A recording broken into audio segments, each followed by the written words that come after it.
నీ మీద కేసులు పెట్టి నిన్ను హరాస్ చేసి నిన్ను ఇబ్బంది పెట్టాలని అనుకోయింటే నువ్వు అసలు బయట తిరిగేవాడివా? నువ్వు ఎమ్మెల్సీ అయ్యేవాడివా? నువ్వు ఎమ్మెల్యే అయ్యేవాడివా?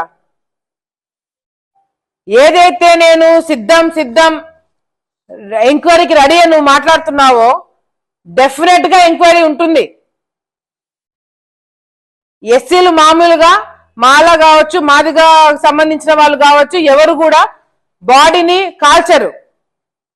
మాకొచ్చిన ఇప్పుడు కొన్ని సమాచారాలు ఎక్కడి నుంచో వస్తున్నాయి, బాడీని కాల్ చేశారని చెప్పి మాట్లాడుతున్నారు. ఎందుకు కాలుస్తారండి? ఎట్లా కాలుస్తారు? మీ ఒత్తిడిగా లేకపోతే ఎందుకు కాలుస్తారు? అది జరగలేదు అంటే మాత్రము డెఫినెట్ గా రీపోస్ట్ మార్టానికి మేము డిమాండ్ చేస్తున్నాం. సిట్టింగ్ జడ్జి తో ఎంక్వైరీ పెట్టిస్తాం. ఓకే అంటున్నావు కదా, నీ పర్మిషన్ ఎవడో అడగట్లేదు. తమ్ముడు చక్రపాణి, నీ పర్మిషన్ ఎవడో అడగట్లేదు. అది చేసి తీర్తాం. అది ఎట్లాగో జరుగుతుంది.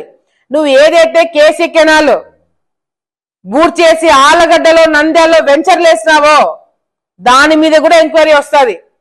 పాపం ఆలగడ్డ వాళ్ళు ఇప్పుడే ఇబ్బందులు పడుతున్నారు, అవి రిజిస్ట్రేషన్లు కావట్లేదు.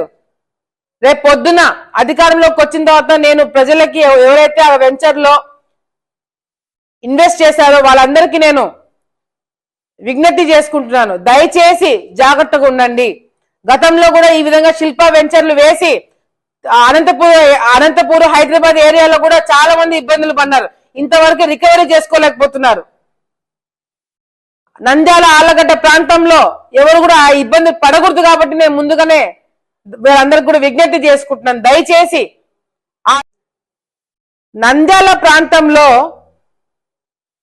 సిరిసాల పద్మనాభరావు గుర్తున్నారా?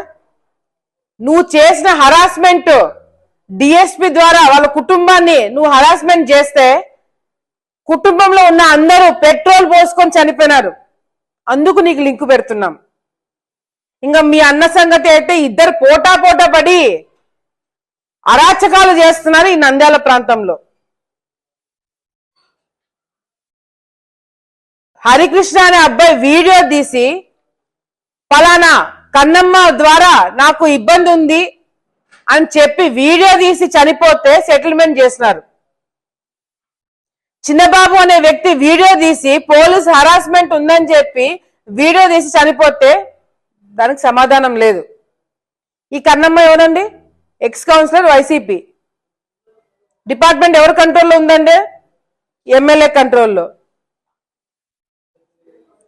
అబ్దుల్ సలాము ఎవరు హయాంలో చనిపోయినారండి? మీ హయాంలో చనిపోయినాడు. మరి మీకు లింక్ పెట్టకుండా మీ వాళ్ళ ద్వారా జరిగే ఈ క్రైమ్ మీకు లింక్ కాకుండా ఇంకెవరికి లింక్ అవుతుందండి? ఎవరైనా ఈరోజు గాల్లో మాట్లాడుతున్నాడా?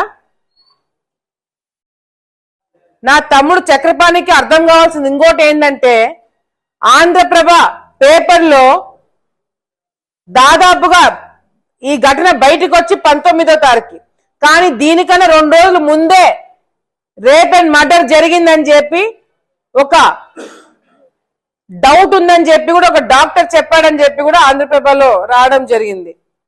భర్త చనిపోయి పెన్షన్ ఇప్పిస్తానని చెప్పి గడప గడప తిరుగుతూ వాళ్ళ అంచనలు చేసేది ఇవి. మీరు గడప గడపకి దేనికి తిరుగుతున్నారు? దీనికా కొంపదీసి? ఎమ్మెల్యేలు గడప గడపకి దేనికి తిరుగుతున్నారు? Useless fellows. ఆడపిల్లలు ఈ విధంగా ఇచ్చేస్తారా మీరు? సిగ్గుసరం ఏమన్నా ఉందా మీకు? మీలలో ఆడపిల్లలు ఉన్నారు కదా, నీకు కూతురు ఉంది కదా, నీ డ్రైవర్లు ఈ విధంగా చేస్తున్నా అంటే 4 పీకేది లేదు. చంపి పోగులు పెట్టకుండా వాళ్ళు ఇంకా ఎన్నికేసుకొస్తున్నారా? ఆడపిల్లలు తప్పని చెప్తున్నారా? చింతాలు చంపుతాం, మా చిన్నాయన్ని కానీ చంపినాము మేము అని అంటున్నాడు మేడం. నేను చేసేది తప్పు, ఆడపిల్లని చంపుని అంటే మీరు ఇట్లా చేసినారంటే చింతాలు వాళ్ళు నాన్న గట్టి చెప్తున్నారు మేడం. ఈ అమ్మాయిని రేప్ చేసి ఈ అమ్మాయి కేసు పెట్టడానికి పోతే ఈ అమ్మాయి తప్పని చెప్పి ఈ అమ్మాయిని బెదిరిస్తున్నారంట. ఏం బతుకులు మీవి? ఏం బతుకులు మీవి? ఎట్లాంటి వాళ్ళు మీ దగ్గర పనిచేస్తున్నారు?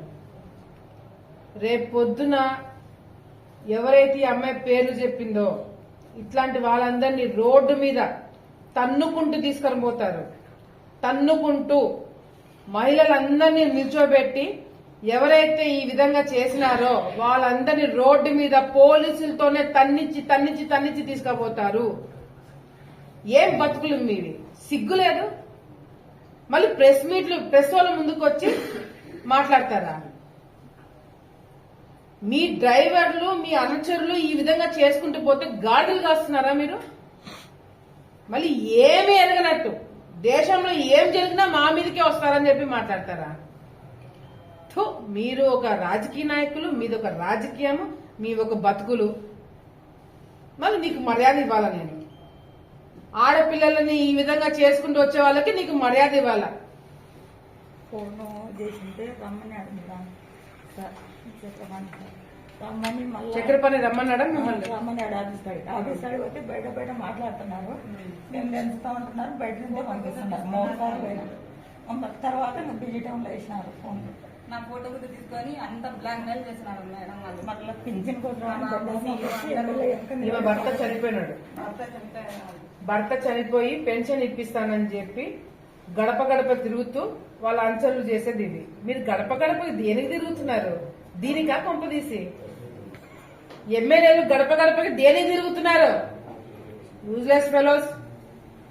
ఆడపిల్లల ఈ విధంగా ఇచ్చేస్తారా మీరు? సిగ్గుసరం ఏమన్నా ఉందా మీకు? మీలలో ఆడపిల్లలు ఉన్నారు కదా, నీకు కూతురు ఉంది కదా, నీ డ్రైవర్లు ఈ విధంగా చేస్తున్నా అంటే నాకు పీకేది లేదు. చంపి పోగలు పెట్టకుండా వాళ్ళు ఇంకా ఎదిగేసుకొస్తున్నారా? ఆడపిల్లలు తప్పని చెప్తున్నారా? సింతాలు సంపుతాం, మా చిన్నాయన్ని కానీ చంపినాము మేము అని అంటాడు. నేను చేసి నా పేరు ముంతాజ్ బేగం.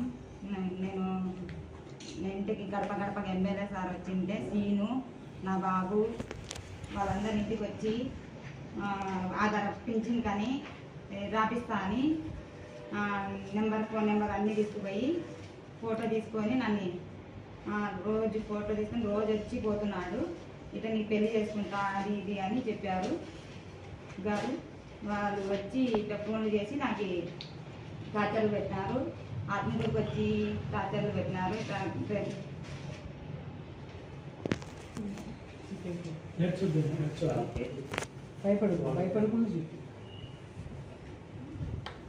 రేపు లెక్క చేసినారు వాళ్ళు.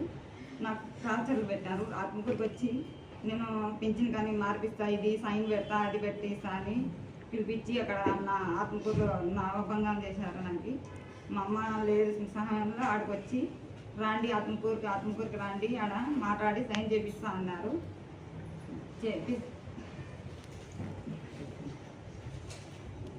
కేసు పెట్టిన తీసుకోలేదు. ఎన్నిసార్లు పోయినా కానీ కేసు పెడితే తీసుకునేయడం లేదు. మీదే తప్పు ఉందని చెప్తున్నారు మేడం. నిన్ను రేప్ చేసి నువ్వు కేసు పెట్టడానికి పోతే నీదే తప్పు అని చెప్తున్నారు. నా బాబు సీను చింతాలు వీళ్ళందరూ టార్చర్ పెట్టారు లింగాపురంలో. గడప గడపకు వచ్చినారు వాళ్ళు. ఇట్లా పింఛన్ కానీ Aadhaar card ration card cell తీసుకొని పోయినారు. తీసుకొని పోయి ఇట్లా నేను చేపిస్తా, అది ఇది చేపిస్తానని ఫోన్లు ఏమి చేస్తే ఆడ సైన్ పెట్టాలి, ఈడ సైన్ పెట్టాలి, ఆత్మకూరుకు రాని ఉండాలి రా అని సైన్ పెట్టమని చెప్పారు వాళ్ళు. చెప్పి ఇట్లా టార్చర్ పెట్టారు. ఇట్లా